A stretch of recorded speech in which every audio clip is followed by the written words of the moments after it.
સુરત મહાનગરપાલિકાના આરોગ્ય અને ફૂડ વિભાગે શહેરભરમાં ખાદ્ય સુરક્ષાને લઈ સઘન ચેકિંગ હાથ ધર્યું છે। ત્યારે તપાસ દરમિયાન અનેક આરોગ્યલક્ષી ખામીઓ સામે આવતા 77 સંસ્થાઓને નોટિસ ફટકારવામાં આવતા ખાદ્ય સામગ્રીનું વેચાણ કરનારાઓમાં ફફડાટ વ્યાપી ગયો હતો। સુરત મહાનગરપાલિકાના આરોગ્ય અને ફૂડ વિભાગ દ્વારા ફોસ્કોરીશ એપ્લિકેશન મારફતે શહેરમાં ખાદ્ય પદાર્થોનું વેચાણ કરતી સંસ્થાઓનું ફેર નિરીક્ષણ કરવામાં આવ્યું હતું। તપાસ દરમિયાન 153 સંસ્થાઓમાં આરોગ્યલક્ષી ખામીઓ સામે આવતા તેમાંથી 77 સંસ્થાઓને નોટિસ ફટકારવામાં આવી। કાર્યવાહી દરમિયાન અંદાજે 80 કિલોગ્રામ અખાદ્ય પદાર્થોનો નાશ કરવામાં આવ્યો। અધિકારીઓએ દૂધ અને દૂધની બનાવટનો 43, ઘી અને ખાદ્ય તેલના 13, મરી મસાલાના 29 તેમજ અન્ય ખાદ્ય પદાર્થોના કુલ 344 સેમ્પલ એકત્રિત કર્યા।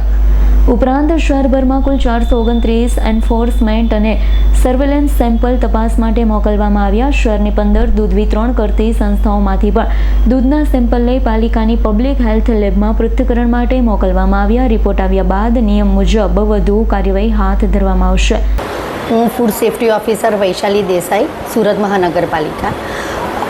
સુરત મહાનગરપાલિકાના કમિશનરશ્રી અને આરોગ્ય અધિકારીશ્રીની સીધી સૂચનાથી આરોગ્ય વિભાગના ફૂડ વિભાગ દ્વારા જૂન મહિનામાં દરેક ઝોન મળીને કુલ 1176 જેટલી સંસ્થાનું ચેકિંગ કરવામાં આવ્યું અને એમાંથી 77 સંસ્થાનું તો પોસ્ટ ઇન્સ્પેક્શન પણ કરવામાં આવ્યું એપ્લિકેશનમાં અને 153 જેટલી સંસ્થામાં આરોગ્યલક્ષી ખામી જણાતા નોટિસ આપવામાં આવી અને 80 કિલો જેટલા અખાદ્ય જથ્થાનો નાશ કરવામાં આવ્યો।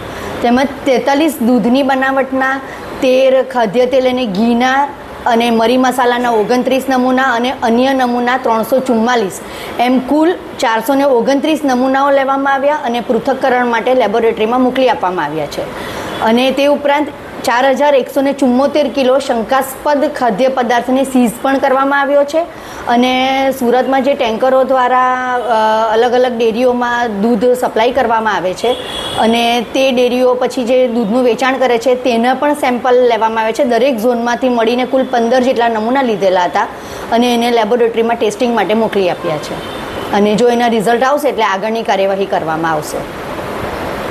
Bureau report S9 news Surat. અમારી તમામ માહિતીથી અપડેટ રહેવા માટે જોડાયેલા રહો S9 ન્યૂઝ સાથે।